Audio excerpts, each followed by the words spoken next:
Hi hello friends. ఈరోజు వచ్చేసి మన బండి సర్వీసింగ్ చేయించడానికి నిజామాబాద్ బైపాయింట్కి అయితే మనం వచ్చేసాం. ఈరోజు మన యూనిక్ అన్ని సర్వీసింగ్ చేయించడానికి మన బండిలో బజాజ్ ఆయిల్ అనేది మనం యూజ్ చేస్తున్నాం ఎప్పటి నుంచో. తర్వాత బ్రేక్ ప్యాడ్స్ ఒకటి పార్ట్ చేస్తున్నాం మన బండికి. ఆ తర్వాత కార్పెటర్ ఒకటి క్లీనింగ్ చేపిస్తున్నాము. కోన్ బాల్స్ అనేది ఒకటి చేంజ్ చేపిస్తున్నాం. బండి ఎందుకంటే షేకింగ్ అవుతున్నది, వన్ సైడ్ లాగుతున్నది.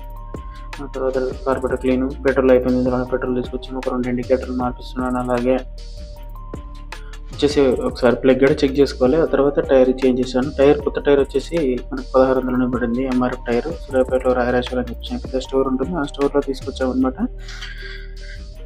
తర్వాత మన బండికి వచ్చేసి ఇప్పుడు ఫోన్ బాల్స్ అనేది చేంజ్ చేస్తున్నది జరుగుతుంది. దాంట్లో గ్రీజ్ పెట్టేసి కొంచెం చేస్తున్నారు అనమాట. కొత్త టైర్ అయితే మార్పు చేసుకొచ్చాము, బయటకు పోయి మార్పు చేసుకొచ్చాము. ఇందులో మన బంపర్ వచ్చేసి మన బండితో వచ్చిన బంపర్ కదా, కొంచెం స్టాక్ ఉంటుంది అని చెప్పేసి దీనికి టైలింగ్ పెట్టేయడం జరుగుతుంది. ఇది కొంచెం రిపేర్ వచ్చిండు, అంటే సైడ్ ఇరిగిపోయిండు, దాన్ని